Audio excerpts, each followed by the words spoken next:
जय हिंद everyone, this is Savi and आप सभी की सवी दी या फिर Savi ma'am. I welcome all of you to the Savi humanities platform, जहाँ पे करंटली तुम सभी को क्लास 11 एंड क्लास 12 की सोशियोलॉजी प्लस साइकोलॉजी के कंटेंट्स मिल रहे हैं, वो भी बिल्कुल फ्री ऑफ कॉस्ट। सो बच्चे, आज के सेशन में हम क्या करेंगे, जैसे कि आप जानते हो हम अपने सोशियोलॉजी क्लास 12 के सोशियोलॉजी के सभी चैप्टर्स को 30 मिनट्स के अंदर कवर कर रहे हैं। So change and development in rural society आज के सेशन में हम करेंगे। सो आई वॉन्ट एवरीवन कि अगर आप अपना बुक खोल के बैठोगे या फिर अपने नोट्स जो भी आपने बना रखे हैं वो ओपन करके बैठोगे, तो आपको रिविजन करने में बहुत ज्यादा इजी रहेगा, इजी होगा। ऑल्सो फॉर दोज, अगर आपने ये चैप्टर अभी तक भी नहीं पढ़ा है, then also this session is going to help you a lot if you follow the instructions जो मैं आपको यहाँ पे देने वाली हूँ। ठीक है, सबसे पहले अगर आपने टेलीग्राम को ज्वाइन नहीं किया है तो टेलीग्राम को आपको ज्वाइन करना है, क्यूआर स्कैन कर लीजिए। इंस्टाग्राम पे आप मुझसे कनेक्ट हो जाइए, जिससे आप पर्सनलाइज अपने डाउट्स को क्लैरिफाई करा सकते हो related to your subject, and also you can share your experience over there. समझ में आया बच्चे? एंड अगर आप चैनल पे न्यू हो, चैनल को अभी तक सब्सक्राइब नहीं किया है, वो भी कर देना है। सेशन को लाइक नहीं किया है तो वो भी कर देना बच्चे। सो वंस अगेन, अगर आप इस चैप्टर का नाम पढ़ोगे तो इसका मतलब है कि change and development in rural society. हम पर्टिकुलरली इंडिया की बात करेंगे, सबसे पहली बात आपको पता होना चाहिए। दूसरा, हम डिस्कस करेंगे कि हमारे इंडिया में रूरल सोसाइटी, हमें पता है कि बहुत इंपॉर्टेंस है रूरल सोसाइटी की। बहुत पहले की बात है, हम गांव में ही रहा करते थे, वहीं से हमारे रूट्स जुड़े हुए हैं, है ना। सो हम गांव में रहा करते थे, तो हमारी सोसाइटी किस तरीके से थी पहले, मतलब एंशियंट टाइम भी नहीं बोलेंगे, बट बहुत पहले के टाइम पे, we can say early times में। इन सिंपल वर्ड्स अगर आपको अंडरस्टैंडिंग के लिए मैं समझाऊं, तो अर्ली टाइम्स में यू कैन अंडरस्टैंड कि कैसे हमारे रूरल सोसाइटी थी। ठीक है, देन ब्रिटिश के आने के बाद क्या चेंजेस आए, क्या उन्होंने डेवलपमेंट किया, फिर आफ्टर ब्रिटिश जब हमारे कंट्री जो है वो इंडिपेंडेंट हुआ, तो उसमें क्या क्या डेवलपमेंट्स आए, कौन से लैंड पॉलिसीज आई, इन सभी के बारे में हम डिस्कस करेंगे इन दिस चैप्टर। ठीक है, सो ये है change and development in rural society. Okay, so अगर हम बात करते हैं रूरल सोसाइटी की, मतलब रूरल इंडिया की, तो हम जानते हैं कि हमारा जो परसेंटेज है, या यू कहो हमारे जो पीपल हैं इन दी सेंसस ऑफ 2011, ठीक है, पॉपुलेशन स्टडी में हमने देखा, पॉपुलेशन की स्टडी हुई थी। Then we also saw that how, if you have read the chapter previously, then you must have seen कि कैसे हमारे जो लोग हैं वो एग्रीकल्चर, खेती बाड़ी पे बहुत ज्यादा डिपेंडेंट थे। आपने पढ़ा है ना, आपने पालमपुर वगैरह वाला चैप्टर पढ़ा था क्लास 9th में, तो आपने पढ़ा था कि कैसे हम एग्रीकल्चर पे डिपेंडेंट हुआ करते थे, है ना। सो रिलेटेड वर्क, हमने हमारी जो लाइवलीहुड थी वो एग्रीकल्चर पे ही ज्यादा थी, राइट। 90% ऑफ द ऑक्यूपेशन जो था वो विलेज से चला करता था हमारा। ठीक है, लाइवलीहुड हमारा इतना ज्यादा डिपेंडेंट था रूरल इंडिया पे, मतलब गांव में भी कहाँ, खेती में हम काम ज्यादा किया करते थे। फिर थोड़ा थोड़ा लाइफ जो है हमारा वो बदला। लेकिन जब हम उस टाइम की अगर पर्टिकुलरली बात करें, तो हमारा cultural practices, festival, social structure, ये बहुत ज्यादा लिंक था with agriculture and related works. ठीक है, ऑक्यूपेशन की बात करें, मेन सोर्सेस ऑफ इनकम क्या था हमारा, एग्रीकल्चर था। लैंड बहुत इंपॉर्टेंट था, लैंड के बेसिस पे हमारा ऑक्यूपेशन डिवाइडेड था। There were some artisans also, ठीक है, जैसे पॉटर्स थे, वीवर्स थे, कारपेंटर्स थे, गोल्ड स्मिथ थे, प्रीस्ट थे, स्टोरी टेलर्स थे। तो सिंपल सी अच्छी खासी जिंदगी चल रही थी। ठीक है, ऐसी हमारी जिंदगी हुआ कर रही थी या करती थी। फिर अग्रेरियन स्ट्रक्चर की बात करें, तो हमने देखा कि हमारे जमीन बहुत इंपॉर्टेंट रोल प्ले किया करती थी। जिसके पास जमीन है उसके पास क्या है, पैसा भी होगा, उसके पास स्टेटस भी होगा सोसाइटी में। तो land was considered to be most important resource at that time. Okay, and अभी भी हम देखते हैं लैंड की इंपॉर्टेंस कितनी ज्यादा है। जमीन का जो ओनरशिप है ये अनइक्वल था, मतलब आप देखोगे कि रूरल सोसाइटी में उस टाइम पे लैंड हर किसी के पास नहीं था। कुछ लोगों के पास लैंड था, बहुत बड़ी संख्या में था। ठीक है, कुछ लोगों के पास छोटी संख्या में था, और कुछ लोगों के पास लैंड था ही नहीं, वो दूसरों के लैंड पे जाके काम करते थे और उससे अपना सर्वाइवल वो कर पा रही थी। ठीक है, so that is how land ownership is unequal. ये हमारा क्लास स्ट्रक्चर की बात हम कर रहे हैं। Class structure in the sense we had some large land owners, जैसे मैंने बताया, जिनके पास बड़ी जमीन थी। कुछ मीडियम और स्मॉल फार्मर्स भी हुआ करते थे, जिनके पास भी थोड़ी थोड़ी जमीन थी। टेनेंट्स जो कि क्या करते थे, लैंड रेंट पे लेकर करवाया करते थे। और लैंडलेस लेबर्स जो थे, उनके पास कोई जमीन नहीं थी, वो सिर्फ लेबर प्रोवाइड किया करते थे और अपना सर्वाइवल किया करते थे। ये था हमारा बच्चे क्लास स्ट्रक्चर। एक है हमारा caste structure. This is very important, आपके एग्जाम पॉइंट ऑफ व्यू से आपको ये दोनों चीजें पता होनी चाहिए। क्लास स्ट्रक्चर आपको ये समझ में आ गया, this is your class structure. Caste structure की बात करें, हम जानते हैं ना कि हमारा कास्ट हुआ करता था, ब्राह्मण, क्षत्रिय, वैश्य, शूद्र, ठीक है। तो उस हिसाब से हमने पढ़ा है कि ज्यादा जमीन जो है वो अपर कास्ट के पास होनी चाहिए, यानी कि ब्राह्मण्स के पास और क्षत्रिय के पास होना चाहिए, है ना। बट हमने कॉन्ट्रेडिक्ट में क्या देखा है कि बहुत टाइम में हमने ऑब्जर्व किया कि जो हायर कास्ट है उनके पास वैसे तो होना चाहिए more of the land, but हमने ऑब्जर्व किया कि low caste are also link to the lands. मतलब कभी कभार हम देखते थे कि ये जो लो कास्ट के व्यक्ति थे उनके पास भी जमीन हुआ करती थी, एंड जो प्रीस्ट थे, जो अपर कास्ट व्यक्ति थे, उनके पास अक्सर जमीनें नहीं हुआ करती थी। तो ये एक हमने देखा situation over here. So dominant land owning caste control. हमने एक और चीज देखी कि जो डोमिनेंट लैंड ओनिंग कास्ट थे वो ज्यादातर इकोनॉमी एंड सोसाइटी को कंट्रोल किया करते थे, यानी कि जिसके पास जमीन होगी, जिसके पास जमीन होगी उसके पास पैसा होगा, पास पैसे के साथ पावर भी होगी, पावर के साथ वो कंट्रोल करता है सोसाइटी को भी एज अ होल। ओके, सो जिसके पास पैसा होता है उसकी बात सुनी जाती है और उसके हिसाब से पॉलिसीज फ्रेम की जाती है टू सम एक्सटेंट और the other. So that is how he और she will control your society as a whole. So जिसके पास पैसा है, जिसके पास वेल्थ है, ही और she is going to control the society as a whole. So ये बात यहाँ पे आपको समझाई जा रही है कि जो कास्ट के पास ज्यादा पैसा था उसके पास वो इकोनॉमी को कंट्रोल कर रहा था और सोसाइटी को भी कंट्रोल कर रहे थे वो कास्ट के व्यक्ति, ठीक है। That is the thing which we read in the whole chapter. अब जब हम बात करते हैं कॉलोनियल पास्ट के बारे में, ये तो हमारे पहले के टाइम पे हो गया कि हमारा पहले के टाइम पे जो हमारे फेस्टिवल्स थे वो बहुत ज्यादा हमारे रिलेटेड थे, जैसे हार्वेस्ट के सीजन पे हम मनाते हैं, है ना, मकर संक्रांति वगैरह, ये सारे जो फेस्टिवल्स हैं ये हम कब मनाते हैं, हार्वेस्ट सीजन के टाइम पे, isn't it? So that is one of the thing. Second we have discussed in this chapter is how land leads to, यानी कि हम लैंड पे कितना ज्यादा या एग्रीकल्चर पे कितना ज्यादा हम लोग डिपेंडेंट थे। ओके, साथ में कुछ ट्रेडिशनल आर्टिशंस जो थे वो काम किया करते थे, है ना। फिर धीरे धीरे समाज में चेंजेस आए तो जो आर्टिशंस हैं उनका जो रोल है वो थोड़ा थोड़ा घटने लग गया समय के साथ साथ। एग्रीकल्चरल लैंड की इंपॉर्टेंस बहुत टाइम तक रही, आज भी रहती है ना। एंड जहाँ पे हम देखते हैं कि कास्ट स्ट्रक्चर है, यानी कि कुछ कास्ट हैं जो अभी भी डोमिनेंट है आजकल के टाइम पे, while some lower caste are still facing problem. तो ये लोअर कास्ट अपर कास्ट का ये चलता रहता है, that is your caste ownership. Caste and class ownership में हम डिस्कस करते हैं your landless labours, medium tenants and your large land owners, ठीक है। ये सारे हमारे यहाँ तक आ गए, तो आपको समझ में आ गया कि ट्रेडिशनल लाइफस्टाइल हमारी कैसी थी। अब हम समझें अगर कि कॉलोनियल लाइफ कैसी रही हमारी, एग्रीकल्चर की बात करें पर्टिकुलरली, तो ब्रिटिश के रूल में हम देखते हैं कि 3 मेन रेवेन्यू सिस्टम वो लोग इंट्रोड्यूस करते हैं बच्चे, ठीक है। 3 मेन हमारे रेवेन्यू सिस्टम्स वो लोग इंट्रोड्यूस करते हैं, जहाँ पे सबसे पहले हम देखते हैं कि उन्होंने जमींदार को अपॉइंट करना शुरू किया। वो देखते हैं कि भाई लैंड है तो फिर लैंड को वो खुद जाके तो भाई कंट्रोल नहीं कर सकते हैं, है ना। कंट्रोल इन द सेंस वो खुद अपने लैंड पे काम थोड़ी करेंगे, उनको कुछ चाहिए कि भाई एक सिस्टम बना दें, उस सिस्टम के हिसाब से हमें पैसा मिलता रहे, रेवेन्यू मिलता रहे, एक्सेट्रा, है ना। तो इसलिए वो जमींदारी सिस्टम को इंट्रोड्यूस करते हैं। देन वी सॉ कि जमींदार जो है इनका काम क्या होता है, ये कलेक्ट करते थे revenue and they held power. तो ये जो जमींदार थे सबसे पहले कौन आएंगे, सबसे पहले आएंगे तुम्हारे ब्रिटिश, ठीक है। ब्रिटिश के नीचे जमींदार, एंड जमींदार जो है वो अपॉइंट करेंगे कुछ पीजेंट्स को, एंड पीजेंट्स जो है वो काम करेंगे एंड वो पैसे देंगे जमींदार को, जमींदार पैसे देगा ब्रिटिश को, ठीक है। तो ये सिस्टम यहाँ पे चल रहा था। जमींदारी सिस्टम में जमींदार को पावर दे दी गई थी कि आपके पास ये जमीन है, आपको इस जमीन पे काम कराना है और ये पैसा फिक्स्ड है, आपको ये परमानेंट सेटलमेंट, आपको याद होगा उस हिसाब से आपको इतना पैसा फिक्स्ड है, आपको इतना पैसा हर महीने हमें देना है। अगर आप नहीं दे पाते हो तो आपसे आपकी जमीन छीन जाएगी और कुछ पनिशमेंट्स आपको मिलेंगे। सो ये सारी सिस्टम हमारे जमींदारी सिस्टम में हमें ये सारी चीजें देखने को मिलती है। इसका कौन क्या रहा, मतलब इसके डिसएडवांटेज क्या लगा कि लोगों को बहुत दिक्कत हुई। क्या दिक्कत हुई बच्चे, आपने परमानेंट सेटलमेंट की बात की। परमानेंट सेटलमेंट मतलब क्या होता है बच्चे, आपने हिस्ट्री में पढ़ा होगा परमानेंट सेटलमेंट। तो परमानेंट सेटलमेंट में बच्चे होता ये है कि आपको वो दिया जाता है कि आपको इतना पैसा मुझे महीने में देना है, ठीक है। अगर आप नहीं देते हो तो आपका जमीन आपसे छीन लिया जाएगा, है ना।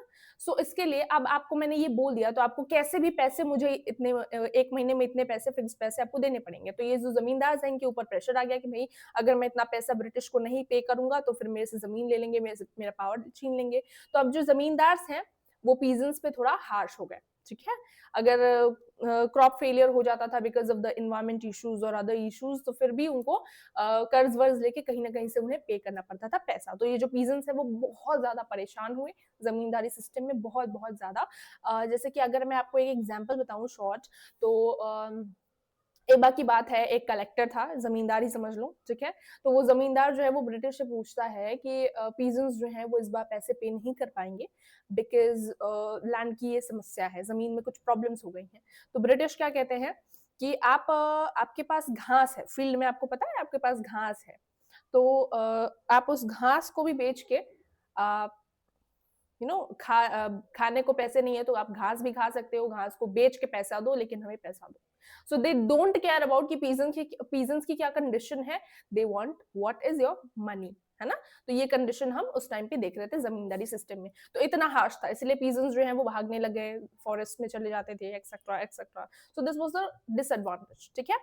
Next is Ryotwari system. अब सम एरियाज में जमींदारी सिस्टम अपॉइंटेड था, okay. If I am not wrong it was appointed in Bengal region, Bengal के प्रोविंस में था, और साथ में तुम्हारा ले लो शायद से बनारस वाले रीजन तक भी ये फैला हुआ था टू सम एक्सटेंट।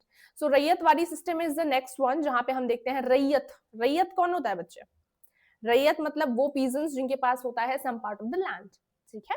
सो ये जो रैयतवाड़ी सिस्टम होता है इसमें वो इंडिविजुअल्स कल्टिवेटर्स होते हैं जो डायरेक्टली कनेक्टेड होता है। अब यहाँ पे मैंने बताया ना कि ये सिस्टम है, ये जमींदारी सिस्टम होता है, ठीक है। आप ये लिंक बना सकते हो, नोट्स बना सकते हो जब मैं पढ़ा रही हूँ आपको, है ना।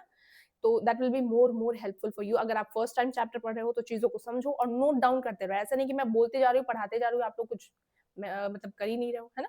सो और साथ में क्या करना कि तुम लोग पढ़ रहे हो ना तो इंस्टाग्राम पे मुझे मेंशन भी करना, let me see if you are studying properly और नॉट एक्सेट्रा।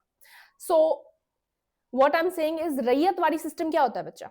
रैयतवाड़ी सिस्टम का मतलब होता है कि आपका रैयत एक आपका ब्रिटिश होंगे, ठीक है, और ब्रिटिश के नीचे होंगे रैयत्स, और ये डायरेक्टली ब्रिटिश जो है वो इंटरैक्ट करेंगे रैयत से, पीजेंट्स से, और पैसे लेन देन करेंगे। तो यहाँ पे जमींदार का रोल हटा दिया गया, ठीक है, क्योंकि उनको लग रहा था कि भाई जमींदार कुछ पैसे खा जाते हैं, है ना। ब्रिटिश को लगा कि जमींदार कुछ पैसे खा लेते हैं, तो हम क्या करते हैं उनको हटा देते हैं, तो इससे क्या होगा, हम डायरेक्टली उनसे कनेक्ट कर पाएंगे और हमारा फायदा हमसे इससे ज्यादा होगा।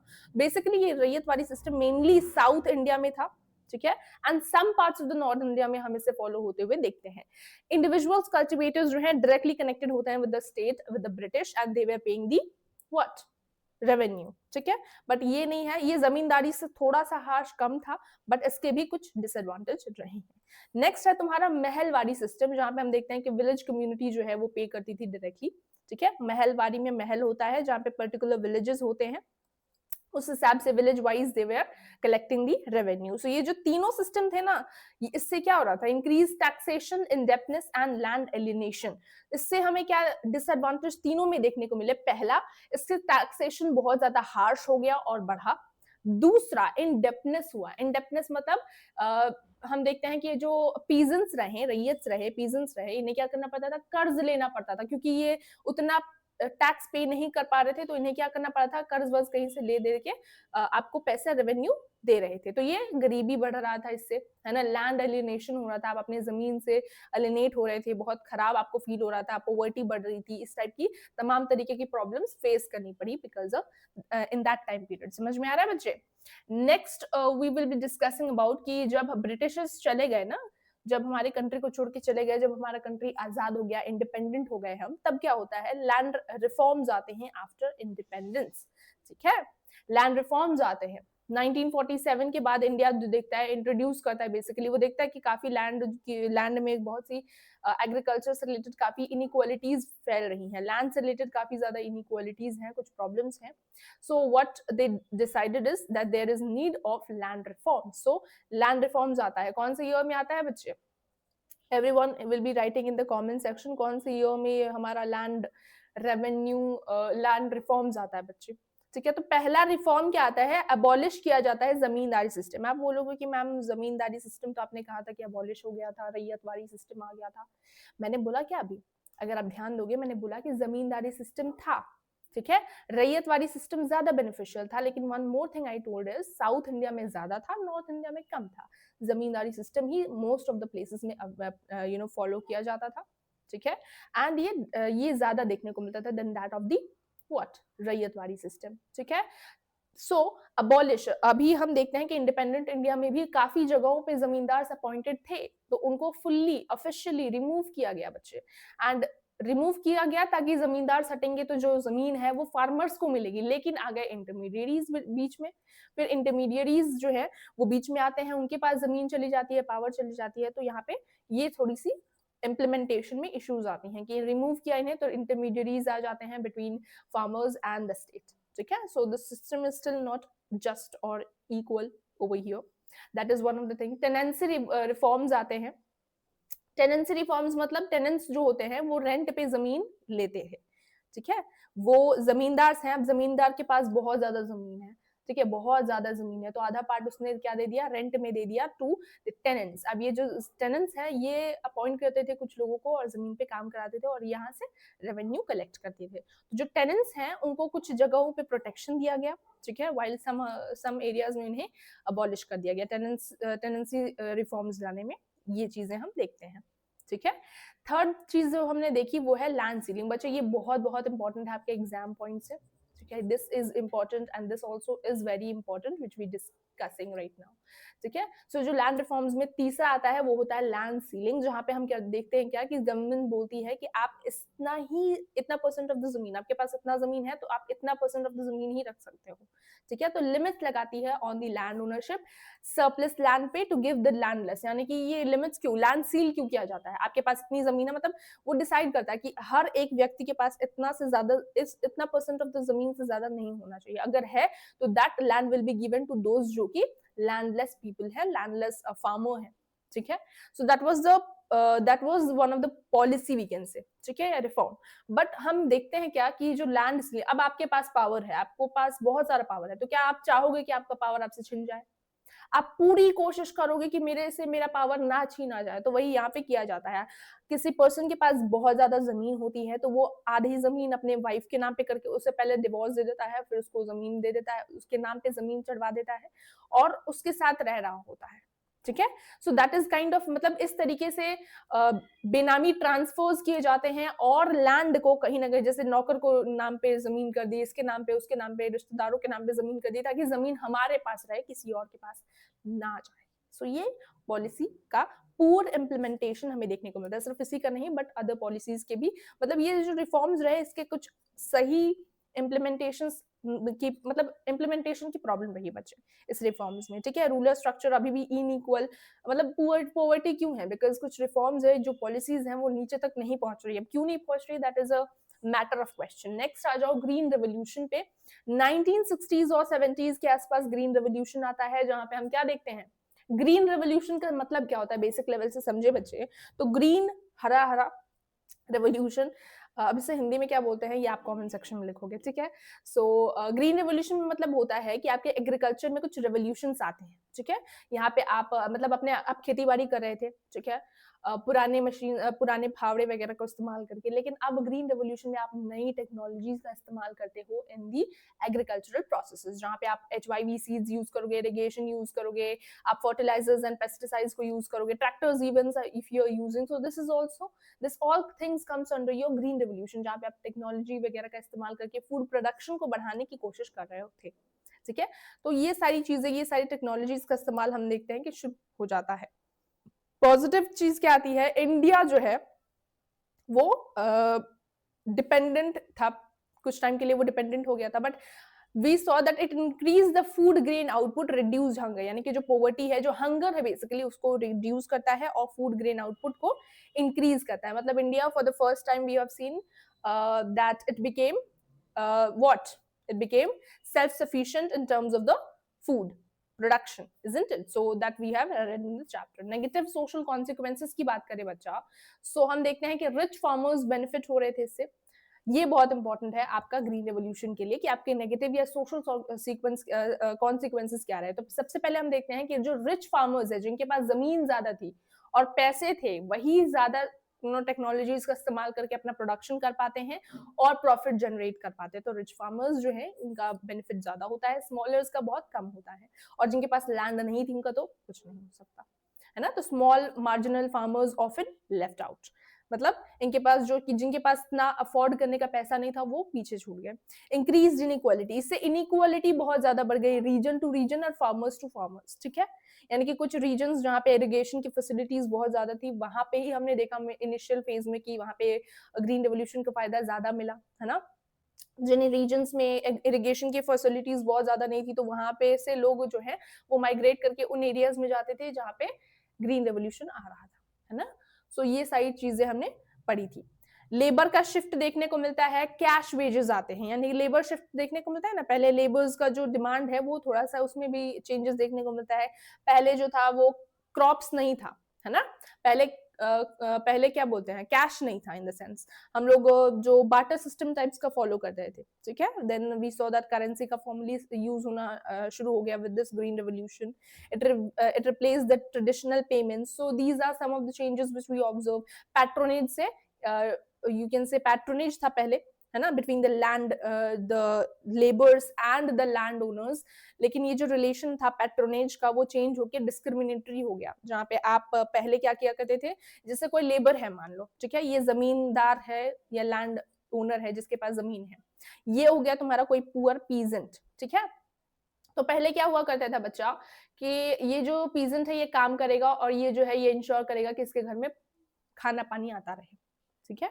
लेकिन जैसे ही ये जो ग्रीन रेवोल्यूशंस वगैरह आए तो अब करेंसी का ज्यादा इस्तेमाल होने लग गया। तो अब इस सिस्टम में चेंज क्या आया, ये लैंड ओनर है, ये पीजेंट है, अब ये पैसा देता है इसको, ठीक है। जितना फिक्स्ड है उतना पैसा दे देता है। अब इसका खाना पानी हो रहा है कि नहीं वो इसका मैटर नहीं था सोचने का, ठीक है। अब मान लो जो पैसे दे रहा है वो ये मार्केट में अब फूड का, अब देखो क्या बोलते हैं हम, ट्रेड वगैरह बढ़ रहा है ना।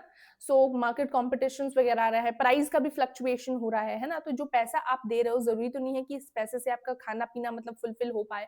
और पीजेंट्स के पास सिर्फ यही प्रॉब्लम नहीं था कि उसको खाना पीना ही देखना है, उसके बच्चे थे, उसका पढ़ाई देखना है, कपड़े लत्ते खरीदने हैं, उनके एजुकेशन पे ध्यान देना है, शादी करानी है, बुजुर्ग है उनको हेल्थ की जरूरत पड़ हेल्थ के लिए क्या बोलते हैं इंश्योरेंस वगैरह चाहिए होता है, या इंश्योरेंस ना कहो तो हेल्थ अगर किसी का खराब हो गया तो उसके लिए भी उन्हें क्या करना पड़ेगा, इलाज विलाज कराने के लिए भी तो पैसे लगेंगे ना।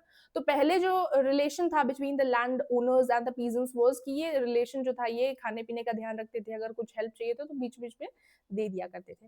लेकिन ये ट्रेडिशनल जो रिलेशन था वो चेंज हो गया विद दिस कैश का इंट्रोडक्शन। सो लेबर शिफ्ट हुआ, मार्केट शिफ्ट हुआ and this relation also shift हुआ। So that is the thing which we read, है ना। रूरल सोशल ट्रांसफॉर्मेशन, हमने देखा कि ग्रीन रेवोल्यूशन के बाद लैंड रिफॉर्म्स भी आते हैं और तमाम तरीके के चेंजेस हमारे सोसाइटी में देखने को मिलता है हमें। जैसे कि हम देखते हैं that green revolution is what, increase veg labour demand. अब लेबर डिमांड बढ़ गया, है ना। जैसे मैंने बोला कि ग्रीन रेवोल्यूशन है तो आपके पास बड़ी जमीन है ना, तो आप प्रोड्यूस कराओगे HYV सीड्स वगैरह ये सब आप यूज कराओगे तो आपको चाहिए ना कि लेबर हो। अब लेबर भी आप चीप ढूंढने की कोशिश करोगे, है ना। तो चीप लेबर्स की डिमांड बढ़ गई, first thing. Break down of traditional bonds, जैसे मैंने आपको बताया वही चीजें हैं, ट्रेडिशनल रिलेशंस वो चेंज हुआ। फ्री वेज लेबर्स आए, मार्केट ओरिएंटेड फार्मिंग होने लगी। मतलब फार्मिंग जो पहले किया करते थे हम, पहले खेती होती थी कि आपके नीड्स के हिसाब से आपका जो फूड ग्रेन है उसका जो कल्टीवेशन है वो ज्यादा हुआ करता था। लेकिन अब जो है शिफ्ट हुआ, मार्केट ओरिएंटेड कैश क्रॉप्स का डिमांड बढ़ने लगा, तो आप उसी हिसाब से प्रोडक्शन करते हो, खेती करते हो। मीडियम और लार्ज फार्मर्स हैं वो इन्वेस्ट करते हैं, प्रॉफिट उनको गेन होता है ना। सो ये सारी चीजें हम देखते हैं। जो मीडियम और लार्ज फार्मर्स हैं उनको ज्यादा प्रॉफिट मिला तो उन्होंने बिजनेस में काम करना शुरू किया, एजुकेशन पे वो काम करने लगे। रूरल एलाइट्स जो हैं उनका एस्टैब्लिशमेंट या इमर्जेंस देखने को मिलता है। They were economically and politically very powerful, right. So इससे क्या हुआ, economically and politically they were powerful, फिर ग्रोथ होता है न्यू क्लासेस का, दे क्लासेस के साथ एजुकेशन में डेवलपमेंट्स आता है, सोशल स्ट्रक्चर में चेंजेस आते हैं। ये सारी चीजें आपको यहाँ पे समझाने की कोशिश की जा रही है। सर्कुलेशन ऑफ लेबर आपके सैंपल पेपर्स में अक्सर पूछे जाते हैं, ठीक है। एंड आपके प्रीवियस ईयर क्वेश्चन का भी एक पार्ट है। सर्कुलेशन ऑफ लेबर मतलब क्या, हमें देखने को मिला कि जिन एरियाज में ग्रीन रेवोल्यूशन आ रहे थे उन एरियाज में जो वर्कर्स हैं वो ज्यादा मूव कर रहे थे। तो सीजनल मूवमेंट माइग्रेशन देखने को मिलता था टेम्पररी बेसिस पे for the case of work, ठीक है। मान लो आप कोई ऐसे रीजन से हो जहाँ पे ग्रीन रेवोल्यूशन नहीं आती है, आपने सुना ये रीजन है यहाँ पे ग्रीन रेवोल्यूशन आ रखी है, तो आप इस रीजन पे जाते हो, आप देखते हो कि यहाँ पे जो लोग हैं, जो लेबर्स हैं वो 100 रुपए में काम करते हैं, पर आपको आपके सर्वाइवल के लिए आप 90 रुपीज़ या 80 रुपीज़ या 50 रुपीज़ इवन में भी काम कर सकते हो, ठीक है? तो ऐसे लोग जाते हैं अलग-अलग एरिया से जहाँ पे ग्रीन रिवॉल्यूशन नहीं हुए थे, टू दोज़ एरियाज़ जहाँ पे ग्रीन रिवॉल्यूशन आए हुए थे। वहाँ पे जाके वो क्या करते हैं बच्चे, वहाँ पे जाके वो लोग सस्ते में भी चीप लेबर मतलब सस्ते में भी काम करना शुरू कर देते हैं, ठीक है? तो इससे जो जिनके पास ज़मीन थी, ठीक है? उनको लगा कि भाई हमें तो चीप लेबर मिल रहा है तो हम इन्हें अपॉइंट करते हैं, इन्हें जैसे भी कंडीशन में काम कराएँगे वो करेंगे ही, ठीक है? तो उनको चीप लेबर मिल रहा था, इनका पैसा लगा रहे थे लेकिन लेबर कम हो रहा था, तो इससे क्या हुआ इनका प्रोडक्शन अच्छा हुआ, ये इन लोगों को प्रॉफिट ज़्यादा हुआ। लेकिन डिसएडवांटेज में कौन रह गए? ये लोग रह गए जो कि माइग्रेट कर रहे थे। अब आप सोचोगे कि बच्चे ये लोग तो यहाँ पे जाके नौकरी ढूँढ रहे हैं, अब यहाँ के जो जहाँ के जो पुअर लोग हैं वो क्या करेंगे? तो यहाँ के पुअर लोग कहीं और उठ के जा रहे थे। तो इस टाइप का सर्कुलेशन शुरू होता है of labour. Poor workers migrate करते हैं from one area to another area less productive regions की वजह से, ठीक है? प्रॉस्पर एग्रीकल्चरल एरियाज पे मूव करते हैं, टाउन्स एंड सिटीज में मूव करते हैं इन सर्च ऑफ जॉब्स, ठीक है?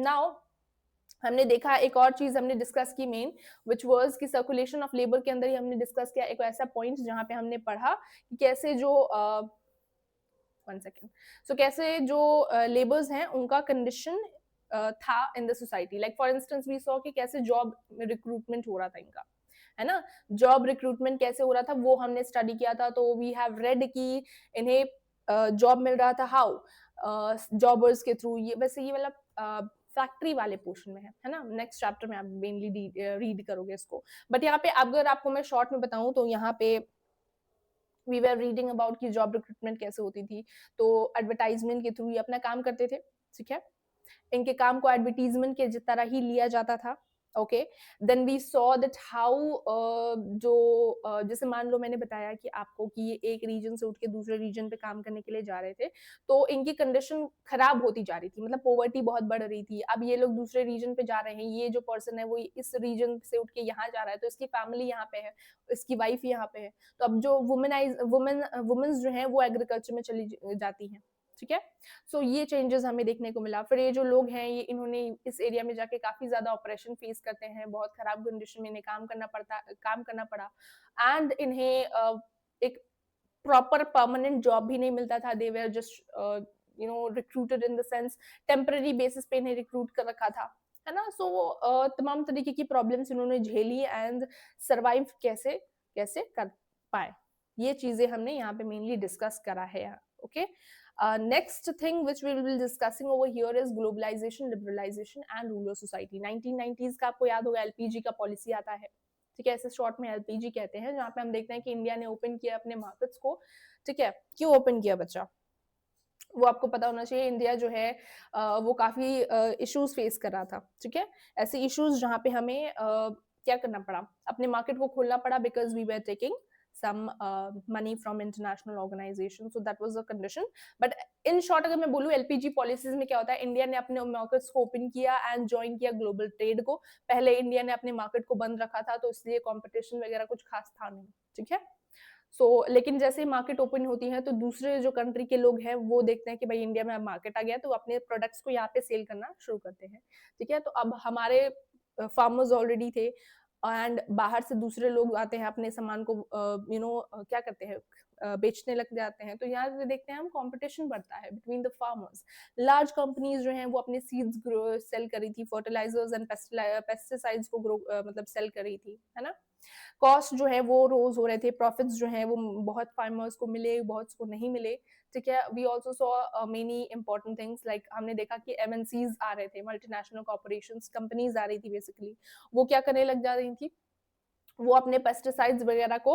सेल करा रही थी है ना फार्मर्स को मैनिपुलेट करके that this fertilisers is best for your land और आप खरीद लो तो ये चीजें चल रही थी हमने देखा कॉन्ट्रैक्ट फार्मिंग जहाँ पे आपके कंपनीज थे वो आती थी आपको कुछ पैसे दे देती थी पहले से ही ठीक है एंड कॉन्ट्रैक्ट हो जाता था आपका एंड कॉन्ट्रैक्चुअल बेसिस पे वो आपको गाइड करती थी आप उस तरीके से फार्मिंग करना शुरू कर देते थे अपना तरीका आप यूज नहीं करोगे आप वही तरीका यूज करोगे जो वो लोग बता रहे थे वो कंपनी वाले बता रहे थे तो इससे आपको थोड़ा सा सिक्योरिटी महसूस हुआ कि भाई आपको पैसा मिल गया है अब आप पैसे को आपके पास पैसा है तो आपके पास सिक्योरिटी है आप काम करना शुरू कर देते हो लेकिन परेशानी तब आती है जब आप देखते हो कि फर्स्ट आपका जो खुद का नॉलेज था ऑफ फार्मिंग एग्रीकल्चर उसमें प्रॉब्लम आती है, ठीक है।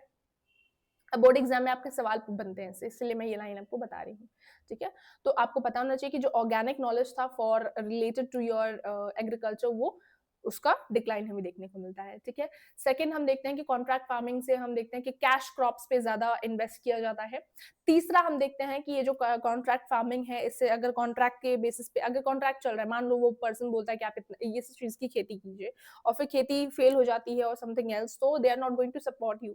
सो दिस काइंड ऑफ डिस्ट्रेस बढ़ने लग गया था। तो एलपीजी की पॉलिसीज से कुछ चीजें अच्छी हुई, कुछ चीजें बुरी हुई, और बुरी चीजों में हम मेनली डिस्कस कर रहे हैं कि कैसे ज्यादा इनसिक्योरिटीज बढ़ना शुरू हुई, ठीक है। मार्केट ओपन अप हुआ तो फार्मर्स को प्रॉपर प्रोटेक्शन नहीं मिला, जिसके कारण वो डिस्ट्रेस होने लग गए। जैसे मैंने बताया, एमएनसीज अपने फर्टिलाइजर्स, अपने प्रोडक्ट्स बेच रही थी, ठीक है। वो बोल रहा था कि भाई हमारे फर्टिलाइजर्स बेस्ट हैं, आप खरीद लो। आपको कुछ गरीब लोग हैं, ठीक है, वो कहीं से कर्ज वर्ज ले रहे हैं, वो उन्हें लगा कि भाई हाँ ये बोल रहा है कि इसका फर्टिलाइजर्स अच्छा है, तो वो खरीद लेते हैं सस्ते में। अब वो खरीदने के बाद वही सारे केमिकल फर्टिलाइजर्स अपनी जमीन पे लगाते हैं, पर उनको कुछ फायदा नहीं मिलता है, ठीक है। तो इन दैट केस वो बहुत ज्यादा डिस्ट्रेस हो जाते हैं, and that's why we saw कि फार्मर्स ने सुसाइड करना शुरू कर दिया था in the time period, in particular time period, okay. वो सिनेरियो को अब हम देखते हैं कि भाई गवर्नमेंट फेल हो जाती है इन सपोर्टिंग दोज फार्मर्स, लेकिन recently we are seeing that they are you know they are bringing some policies and programmes and they are trying to give some security to the farmers, जिससे farmers जो है वो develop कर पाए। So some region show rapid development, others remain unequal, एक current scenario है। केरला का जो रूरल एरिया है, इसके पास मिक्स्ड इकोनॉमी है with strong non farm employment. Agriculture still बहुत सेंट्रल है एंड लिंक्ड है with wider economy.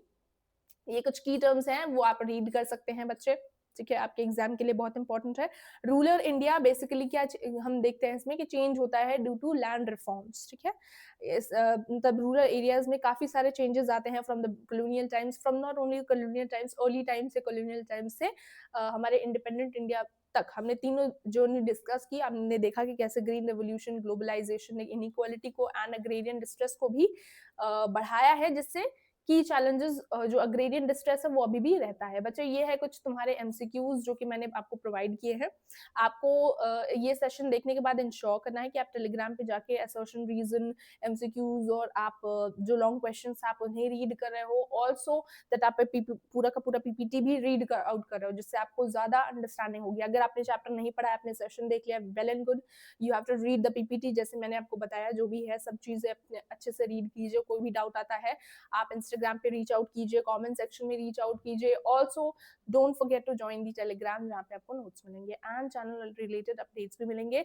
Do not forget to comment and tell me that how you felt the session was, it was helpful और not.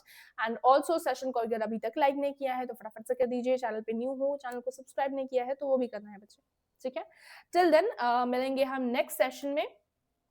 अपना ख्याल रखिए and bye everyone.